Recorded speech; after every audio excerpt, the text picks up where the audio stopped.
নাই। আমরা সামনের শুক্রবার বছরে একদিন প্রোগ্রাম করে আমরা জনগণ দেখাই নাই।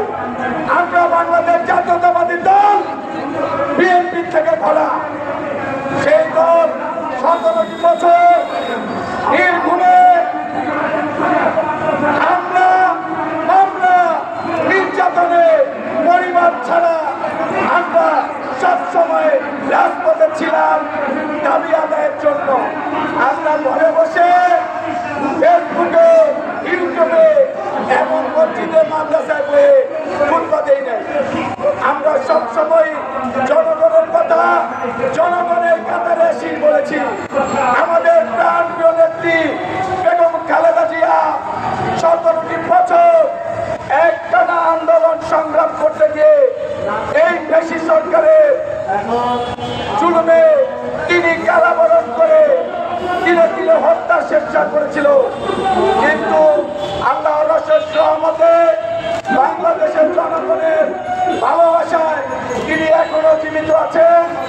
আমাদের আরেকজন বাংলাদেশ জাতীয়তাবাদী দলের তারুণ্যের আইকন দেশনায়ক তারেক রহমান 17টি বছর আমাদের নেতৃত্ব দিয়ে এই স্বৈরাচার ফ্যাসিস্ট সরকারকে ছাত্র জনতার গণঅভ্যুত্থানে স্বৈরাচার ফ্যাসিস্ট সরকারকে বিদায় করেছে। কিন্তু আমরা সবাই জানি ওই স্বৈরাচারের ফ্যাসিস্ট প্রধান শেখ হাসিনা খুনি তিনি পালিয়ে গেল, তার দোষরদের আমাদের কাছে ভুলে দিয়ে গেছে। আমরা দেখতে পাচ্ছি বাংলাদেশে আরো কিছু দালালের দল আছে, তারা এখন ওই ফ্যাসিস্টদের নিয়ে সংগঠন পাল্লাবাড়ি করছে। আমরা হুঁশিয়ার এবং সাবধান করে দিতে চাই সেই সমস্ত দলেরকে যারা আওয়ামী লীগকে পুনর্বাসনের চেষ্টা করবেন।